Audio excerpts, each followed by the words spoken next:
എല്ലാവർക്കും നമസ്കാരം. Teach from ഹാർട്ടിൻ്റെ പുതിയൊരു വീഡിയോയിലേക്ക് സ്വാഗതം. എൻ്റെ പ്രിയപ്പെട്ട NUS+2 വിദ്യാർത്ഥികളെ, ഞാൻ നിങ്ങളുടെ സ്വന്തം ശ്രീലേഖ ടീച്ചർ. അപ്പോൾ നമ്മൾ സോഷ്യോളജി എന്ന സബ്ജക്റ്റിൽ നിന്നും സ്റ്റാറ്റസ് ഓഫ് വിമൻ, ഓപ്ഷണൽ മൊഡ്യൂളായ സ്റ്റാറ്റസ് ഓഫ് വിമൻ 32ാമത്തെ ചാപ്റ്റർ 32A എന്നുള്ള ചാപ്റ്റർ നമ്മൾ കഴിഞ്ഞ ദിവസം മനസ്സിലാക്കി. ഇന്ന് നമ്മൾ ചാപ്റ്റർ 33A, അതായത് gender discrimination and gender equality എന്നുള്ള ചാപ്റ്ററാണ് നോക്കുന്നത്. ഞാൻ പറഞ്ഞു, ഓപ്ഷണൽ മൊഡ്യൂൾ നിങ്ങൾ കറക്റ്റായിട്ട് പഠിച്ചു കഴിഞ്ഞാൽ നമുക്ക് ഈസി ആയിട്ട് 15 മാർക്ക് സ്കോർ ചെയ്യാനായിട്ട് സാധിക്കും അല്ലേ.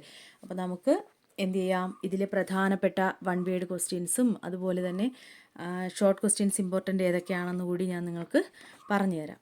ഓക്കെ, അതുപോലെ തന്നെ ഇനി ഇപ്പോൾ ഇത് ഏപ്രിൽ ബാച്ചിന് വേണ്ടിയിട്ടുള്ള, നമ്മൾ ഏപ്രിൽ എക്സാം എഴുതുന്നവർക്ക് വേണ്ടിയിട്ടുള്ള ക്ലാസ്സുകളാണ്.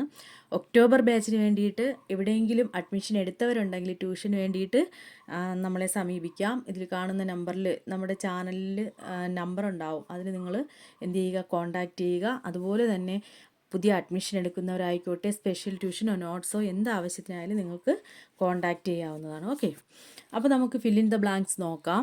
First question, distribution of work roles based on a person's sex is known as. അതായത് ഒരു വ്യക്തിയുടെ ലൈംഗികതയെ അടിസ്ഥാനമാക്കിയുള്ള തൊഴിൽ വേഷങ്ങളുടെ വിതരണത്തിന് പറയുന്ന പേര്, അല്ലെങ്കിൽ തൊഴിൽ വിതരണമാണ് dash. Distribution of work roles based on a person sex is known as എന്തെന്നാണ് അറിയപ്പെടുന്നത്? Gender division of labour. അതായത് തൊഴിലിടത്തിലെ ലിംഗവിഭജനം. നമുക്കറിയാം, തൊഴിലിടങ്ങളിലെ ആൺപെൺ വ്യത്യാസം അല്ലേ, ശമ്പളം നൽകുന്നതിലായാലും അല്ലെങ്കിൽ പുരുഷനെ സ്ത്രീയെയും തുല്യമായിട്ട് കാണാത്ത ഒരു വ്യത്യാസം നിലനിൽക്കുന്നുണ്ട്. അപ്പോൾ ജെൻഡർ ഡിവിഷൻ ഓഫ് ലേബർ ആണ് ആൻസർ. രണ്ടാമത്തെ question, families which depend only the earnings of women are called dash. നമുക്കറിയാം, നമ്മളെ സമൂഹത്തിൽ ഒരുപാട് കുടുംബങ്ങളിൽ സ്ത്രീകൾ ജോലിക്ക് പോയി വരുമാനം കണ്ടെത്തി കുടുംബം മുന്നോട്ട് കൊണ്ടുപോകുന്നുണ്ട് അല്ലേ. അപ്പോൾ സ്ത്രീകളുടെ സമ്പാദ്യത്തെ മാത്രം ആശ്രയിക്കുന്ന കുടുംബങ്ങളെ പറയുന്ന പേര് families which depend only the earnings. Earnings എന്ന് പറഞ്ഞാൽ വരുമാനം ഓഫ് വിമൻ, ആര്? സ്ത്രീകൾ സമ്പാദിച്ചു കൊണ്ടുവരുന്നത്. അപ്പോൾ സ്ത്രീകളുടെ വരുമാനത്തെ ആശ്രയിക്കുന്ന കുടുംബങ്ങൾ, അവരുടെ പറയുന്ന പേരാണ് ഫീമെയിൽ ഹെഡഡ് ഹൗസ് ഹോൾഡ്സ്. എന്താണ്? സ്ത്രീ കുടുംബനാഥയായിട്ടുള്ളത് ഫീമെയിൽ ഹെഡഡ് ഹൗസ് ഹോൾഡ് എന്നാണ് പറയുന്നത്. മൂന്നാമത്തെ question, the national policy of education of dash lay down that gender discrimination should be eliminated by education. National policy of education, ദേശീയ വിദ്യാഭ്യാസ നയം അല്ലേ, അത് എന്ത് ചെയ്യുന്നു? Gender discrimination should be eliminated by education. വിദ്യാഭ്യാസത്തിലെ ലിംഗവിവേചനം എന്ന് പറഞ്ഞാൽ വിദ്യാഭ്യാസ മേഖലയിലെ ലിംഗവിവേചനം എന്ത് ചെയ്യുന്നു? ഇല്ലാതാക്കണമെന്ന് ഡാഷ് ഏത് വർഷത്തിലെ ദേശീയ വിദ്യാഭ്യാസ നയമാണ് വ്യക്തമാക്കുന്നത്? ഏതാണ് വർഷം? 1986 national policy of education. Okay ആണല്ലോ. The national policy of education of dash lay down that gender discrimination should be eliminated by education. അതിൻ്റെ ആൻസർ 1986. നെക്സ്റ്റ്, നാലാമത്തെ question, lessons which convey the meaning that a man's place is outside and a woman's place is inside the home are examples of dash. അതായത് നമുക്ക് ചില സന്ദേശങ്ങൾ തരാറുണ്ട്, അല്ലെങ്കിൽ എന്താണ്, നമ്മൾ ചില കാര്യങ്ങൾ സമൂഹത്തിൽ ഇങ്ങനെ അടിയുറച്ച് വിശ്വസിക്കുന്നുണ്ട്. എന്താണ്? പുരുഷൻ്റെ സ്ഥാനം എപ്പോഴും ഔട്ട്സൈഡ് അല്ലേ, ഔട്ട്സൈഡ് ദി ഹോം, അല്ലെങ്കിൽ വീട്ടിന് പുറത്താണെന്നും സ്ത്രീകൾ എപ്പോഴും എവിടെ ജീവിക്കേണ്ടവരാണ്? Inside the home. അപ്പോൾ സ്ത്രീയുടേത് വീടിനുള്ളിലാണെന്നും അർത്ഥം നൽകുന്ന പാഠങ്ങൾ ഡാഷിന് ഉദാഹരണമാണ്. എന്തിനുദാഹരണമാണ്? അതൊരു ലിംഗപക്ഷപാതം, ജെൻഡർ ബേസിന് ഉദാഹരണമാണ്. മനസ്സിലായല്ലോ. Lessons which convey the meaning that the man's place is outside, പുരുഷൻ്റെ സ്ഥാനം വീടിന് വെളിയിലും, and the woman's place is inside, സ്ത്രീകൾ എപ്പോഴും വീട്ടിനകത്ത് തളയ്ക്കപ്പെട്ടവരാണെന്നും അല്ലേ. ഇത് എന്തിനുദാഹരണം? എക്സാമ്പിൾസ് ഓഫ് ഡാഷ് എന്തിനുദാഹരണമാണ്? ജെൻഡർ ബേസ്, ലിംഗ പക്ഷപാതത്തിന് ഉദാഹരണം. അഞ്ചാമത്തെ question, a dash questions and protest gender discrimination. ആരാണ് എന്തിനെ പ്രൊട്ടസ്റ്റ് ചെയ്യുക, എതിർക്കുക, ക്വസ്റ്റ്യൻ എന്ന് പറയുമ്പോൾ ക്വസ്റ്റ്യൻ ചെയ്യുക. ജെൻഡർ ഡിസ്ക്രിമിനേഷനെ, ലിംഗവിവേചനത്തെ ക്വസ്റ്റ്യൻ ചെയ്യുന്നവർ ആരാണ്?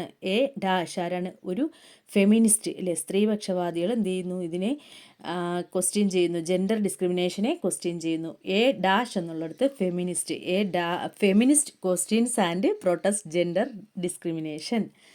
നെക്സ്റ്റ് 6ാമത്തെ question, housework is generally considered dash. Housework എന്ന് പറയുമ്പോൾ നമ്മളെ വീടിനുള്ളിലെ ജോലി, വീട്ടുജോലി സാധാരണ കൺസിഡർ ചെയ്യുന്നത്, പരിഗണിക്കപ്പെടുന്നത് ഡാഷ് ആയിട്ടാണ്. അതായത് നമ്മൾ പറയും എന്ത് ജോലിയാണ് എന്ന് ചോദിക്കുമ്പോൾ പറയും ഞാൻ ഒന്നും ചെയ്യുന്നില്ല, ഹൗസ് വൈഫാണെന്ന് പറയാറുണ്ടല്ലേ. പക്ഷേ ഈ ഹൗസ് വൈഫിനുള്ളതുപോലെ ജോലി ലോകത്ത് വേറെ ആർക്കും ഇല്ലല്ലേ. അത്രയ്ക്ക് ജോലിയാണ് ഒരു വീട്ടമ്മ ചെയ്യുന്നത്. തൻ്റെ ഭർത്താവിൻ്റെയും മക്കളുടെയും അതുപോലെ ചിലപ്പോൾ അവരുടെ ഭർത്താവിൻ്റെ അച്ഛൻ്റെ അമ്മയുടെ ആവാം, സ്വന്തം അച്ഛനമ്മയുടെ എല്ലാവരുടെയും കാര്യങ്ങളൊക്കെ നോക്കി ഒരു വീട്ടിൽ മുഴുവൻ ഉത്തരവാദിത്വവും ചെയ്തു പോകുന്നവരാണ് ആരെന്ന് പറയുന്നത് ഹൗസ് വൈഫ്. ഹൗസ് വർക്കിന് ഒരിക്കലും നമുക്ക് എന്തില്ല, സാലറി ഇല്ല അല്ലേ, ശമ്പളമില്ലാത്ത ജോലിയാണ് എന്ന് പറയുന്നത് ഹൗസ് വൈഫിൻ്റെ. അപ്പോൾ housework is generally considered, വീട്ടുജോലി സാധാരണ പരിഗണിക്കപ്പെടുന്നത് അൺപ്രൊഡക്റ്റീവ്, അതായത് നമ്മൾ പറയില്ലേ ആദായമില്ലാത്തത്, നിഷ്ഫലമായതെന്നൊക്കെ പറയില്ലേ. ക്വസ്റ്റ്യൻ എന്തായിരുന്നു? Housework is generally considered, വീട്ടുജോലി അല്ലെങ്കിൽ വീട്ടിലെ ജോലികൾ സാധാരണയായി പരിഗണിക്കപ്പെടുന്നത് ഡാഷ് എന്താണ്? അൺപ്രൊഡക്റ്റീവ്. നെക്സ്റ്റ് 7ാമത്തെ question, a family where the father has power and authority is called dash. ഒരു കുടുംബത്തിലെ അച്ഛന് അധികാരവും ആധിപത്യവും ഒക്കെ ഉള്ള അങ്ങനെയുള്ള കുടുംബത്തെ നമ്മൾ എന്താണ് പറയുന്നത്? അതായത് ആധിപത്യങ്ങൾ അച്ഛനിൽ നിക്ഷിപ്തമായ കുടുംബത്തിന് പറയുന്ന പേര് എന്താണ്? Patriarchal family. നമ്മൾ പുരുഷാധിപത്യം എന്ന് പറയില്ല, അതാണ് patriarchal family. A family where the father has power and authority is called patriarchal family. Next 8ാമത്തെ question, a society which treats women and men as equal is referred to as a dash society. A society എന്ന് പറഞ്ഞാൽ ഒരു സമൂഹം, which treats അത് treat ചെയ്യുക എന്ന് പറഞ്ഞാൽ എന്താണ്? പരിഗണിക്കുക അല്ലെങ്കിൽ കാണുന്നത് എങ്ങനെയാണ്? വിമൻ ആൻഡ് മെൻ, സ്ത്രീകളെയും പുരുഷനെയും ആസ് ഈക്വൽ, തുല്യമായിട്ട് കാണുന്നത്. അങ്ങനെയുള്ള ഒരു സൊസൈറ്റിക്ക് നമ്മൾ എന്ത് പറയും? സ്ത്രീ പുരുഷ തുല്യ സമൂഹം എന്ന് പറയാം അല്ലേ. അപ്പോൾ അതിൻ്റെ പേരാണ് ജെൻഡർ ഈക്വൽ സൊസൈറ്റി. മനസ്സിലായല്ലോ. അപ്പോൾ a society which treats women and men as equal it is referred to as a dash society. ഏത് സൊസൈറ്റിയാണ്? ജെൻഡർ ഈക്വൽ സൊസൈറ്റി, ലിംഗസമത്വമുള്ള സൊസൈറ്റി, സ്ത്രീ പുരുഷ തുല്യമായിട്ടുള്ള സമൂഹം. നെക്സ്റ്റ് ട്രൂ ഓർ ഫാൾസ് ആണ് അടുത്തത്. Majority of women in India R employed in the organised sector of the economy. Majority എന്ന് പറയുമ്പോൾ ഭൂരിപക്ഷം എന്ന് നമ്മൾ പറയില്ലേ. മെജോറിറ്റി ഓഫ് വിമൻ, ഭൂരിഭാഗം സ്ത്രീകളും എവിടെയുള്ള? ഇൻ ഇന്ത്യ, നമ്മുടെ ഇന്ത്യയിലുള്ള കൂടുതൽ സ്ത്രീകളും എംപ്ലോയിഡ് ജോലി ചെയ്യുന്നു in the organised sector of the economy, സമ്പദ് വ്യവസ്ഥയുടെ സംഘടിത മേഖലയിൽ ജോലി ചെയ്യുന്നവരാണ് ഇന്ത്യൻ സ്ത്രീകളിൽ ഭൂരിഭാഗവും. തെറ്റോ ശരിയോ? തെറ്റാണ് അല്ലേ. നമ്മൾ അതിൻ്റെ ആൻസർ ഫാൾസ് ആണ്. നെക്സ്റ്റ് 2ാമത്തെ ക്വസ്റ്റ്യൻ, അതിൽ women working both outside and inside the house suffer from a double burden. അതായത് നമുക്കറിയാം ജോലിക്ക് പോകുന്ന സ്ത്രീകളും അതോടൊപ്പം ജോലിക്ക് പോകുന്നവർ ഹൗസ് വൈഫും ആയിരിക്കും അല്ലേ. വീട്ടിലെ ജോലിയും ചെയ്യണം, പുറത്തു പോയി വരുമാനം ഉണ്ടാക്കുന്ന ജോലിയും ചെയ്യണം. അപ്പോൾ വീടിനകത്തും പുറത്തും ജോലി ചെയ്യുന്ന സ്ത്രീകൾ എപ്പോഴും 2 തരത്തിലുള്ള ഭാരം വഹിക്കുന്നവരാണ്. അതിനെയാണ് നമ്മൾ ഡബിൾ ബർഡൻ എന്നതുകൊണ്ട് ഉദ്ദേശിക്കുന്നത്, ഇരട്ട ഭാരം എന്ന് പറയാം അല്ലേ. അത് ശരിയാണോ തെറ്റാണോ? ശരിയാണ്, ട്രൂ ആണ് ആൻസർ. അപ്പോൾ women working both outside and inside the house suffer from a double burden, അതിൻ്റെ ആൻസർ ട്രൂ. 3ാമത്തെ question, all over the world there are more women than men in politics. Politics means രാഷ്ട്രീയം. നമ്മുടെ ലോകത്ത്, all over the world എന്ന് പറയുമ്പോൾ ലോകത്താകമാനം അല്ലെങ്കിൽ ലോകമെമ്പാടും വെച്ച് നോക്കുമ്പോൾ there are more women than men, പുരുഷനേക്കാളും അധികം സ്ത്രീകളാണ് രാഷ്ട്രീയത്തിലുള്ളത്. അത് തെറ്റാണ് അല്ലേ. സ്ത്രീകൾ കുറവാണ്, പുരുഷന്മാർ തന്നെയാണ് അധികം. അപ്പോൾ ഫാൾസ് ആണ്. നെക്സ്റ്റ് 4ാമത്തെ question, feminist reject the idea that women's biological makeup determines their abilities. സാധാരണ പറയാറുണ്ട് സ്ത്രീകളുടെ ജീവശാസ്ത്രപരമായ ഘടന അവരുടെ കഴിവുകളെ നിർണ്ണയിക്കുന്നു എന്നൊക്കെ പലരും പറയാറുണ്ട്. ഈ ആശയത്തെ ഫെമിനിസ്റ്റുകൾ എതിർക്കുന്നു അല്ലെങ്കിൽ നിരസിക്കുന്നു. അത് ആൻസർ ട്രൂ ആണ്. അവർ എതിർക്കുന്നുണ്ട്. അതായത് സ്ത്രീകളുടെ ജീവശാസ്ത്രപരമായ ഘടന അവരുടെ കഴിവുകളെ നിർണ്ണയിക്കുന്നു എന്നുള്ള വാദത്തെ ഫെമിനിസ്റ്റുകൾ എതിർക്കുന്നു. ട്രൂ ആണ് ആൻസർ. ഓക്കെ, ഇനി ഇതിൽ നിന്നുള്ള കുറച്ച് വൺ വേഡ് ആയിട്ടുള്ള ക്വസ്റ്റ്യൻസ് കുറച്ച് പറഞ്ഞുതരാം. What is gender? ജെൻഡർ എന്ന് പറഞ്ഞാൽ എന്താണ്? നമ്മൾ ലിംഗഭേദം, ജെൻഡർ എന്ന് പറയുന്നത് എന്തിനാണ്? ഒരു പുരുഷനോ സ്ത്രീയോ അല്ലെങ്കിൽ മറ്റ് ലിംഗസമത്വമോ ആയിരിക്കുന്നതിൻ്റെ സാമൂഹികവും മാനസികവും സാംസ്കാരികവും പെരുമാറ്റപരവുമായ വശങ്ങൾ ഉൾപ്പെടുന്നതിനെയാണ് നമ്മൾ എന്തെന്ന് പറയുന്നത്? ജെൻഡർ എന്ന് പറയുന്നത്. സ്ത്രീയോ പുരുഷനോ എന്നുള്ള ഒരു വ്യത്യാസം, സമൂഹത്തിലുള്ള ഒരു വ്യത്യാസം, അല്ലെങ്കിൽ ഇത് ഈ പെരുമാറ്റപരവും സാംസ്കാരികപരവുമായിട്ടുള്ള വശങ്ങളൊക്കെ ഉൾപ്പെടുന്നതിനെ നമുക്ക് എന്തെന്ന് പറയാം? ജെൻഡർ എന്നതുകൊണ്ട് ഉദ്ദേശിക്കാം. ഇനി അതുപോലെ വാട്ട് ഈസ് സെക്സ്? എന്താണ് സെക്സ് എന്ന് പറഞ്ഞാൽ? അതായത് പുരുഷനും സ്ത്രീയും തമ്മിലുള്ള ജീവശാസ്ത്രപരമായ വ്യത്യാസത്തെയാണ് നമുക്ക് എന്തെന്ന് പറയാൻ കഴിയുക? സെക്സ് എന്ന് പറയാനായിട്ട് സാധിക്കുക. സ്ത്രീയും പുരുഷനും തമ്മിലുള്ള ജീവശാസ്ത്രപരമായ വ്യത്യാസം, അല്ലെങ്കിൽ നമുക്ക് വേറെയും പറയാം, ജീവജാലങ്ങൾക്കിടയിൽ കാണപ്പെടുന്ന പുനരുൽപാദനപരമായിട്ടുള്ള, അല്ലെങ്കിൽ പുനരുൽപാദനപരമാണ് ലൈംഗികത, അങ്ങനെയും പറയാം. ഓക്കെ, നെക്സ്റ്റ് മൂന്നാമത്തെ question. Which article in the constitution of India prohibits gender discrimination?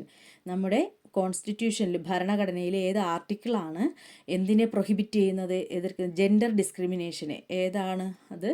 Article 15. Article 15(1) അതാണ് നമ്മുടെ കോൺസ്റ്റിറ്റ്യൂഷനിൽ പ്രൊഹിബിറ്റ്സ് ജെൻഡർ ഡിസ്ക്രിമിനേഷൻ എന്നുള്ളതിൻ്റെ ആൻസർ. ഇനി ഇതിൽ നിന്നുള്ള പ്രധാനപ്പെട്ട ഷോർട്ട് ക്വസ്റ്റ്യൻസ് കൂടി പറഞ്ഞുതരാം. നിങ്ങളുടെ കയ്യിൽ ഗൈഡ് ഉണ്ടെങ്കിൽ പഠിക്കുക. What is gender discrimination? അത് ഇമ്പോർട്ടൻ്റ് ആയിട്ടുള്ളൊരു ക്വസ്റ്റ്യൻ ആണ്. What is feminism? സ്ത്രീപക്ഷപാതം എന്ന് പറഞ്ഞാൽ എന്താണ്? ഇനി അടുത്തെന്താണ്? Distinguish between sex and gender with the help of suitable examples. അതായത് സെക്സും ജെൻഡറും തമ്മിലുള്ള വ്യത്യാസം ഉദാഹരണ സഹിതം വ്യക്തമാക്കുക. What is gender equality? എന്താണ് ലിംഗസമത്വം? ഇതൊക്കെയാണ് ഇതിലെ പ്രധാനപ്പെട്ട ഷോർട്ട് ക്വസ്റ്റ്യൻസ്. അപ്പോൾ നമ്മൾ 2 ചാപ്റ്ററുകളും എന്ത് ചെയ്തിട്ടുണ്ട്? ഓപ്ഷണൽ മൊഡ്യൂളിലെ 2 ചാപ്റ്ററുകളും കംപ്ലീറ്റ് ചെയ്തിട്ടുണ്ട്. അപ്പോൾ എല്ലാവരും നന്നായിട്ട് പഠിക്കുക, നല്ല മാർക്ക് സ്കോർ ചെയ്യാൻ കഴിയട്ടെ. എന്തെങ്കിലും ഡൗട്ടൊക്കെ ഉണ്ടെങ്കിൽ നിങ്ങൾക്ക് മെസ്സേജ് ചെയ്യാം. കോൾ വിളിച്ചാൽ ചിലപ്പോൾ കിട്ടണമെന്നില്ല. നിങ്ങൾ മെസ്സേജ് ചെയ്താൽ ഞാൻ തന്നെ റിപ്ലൈ തരും.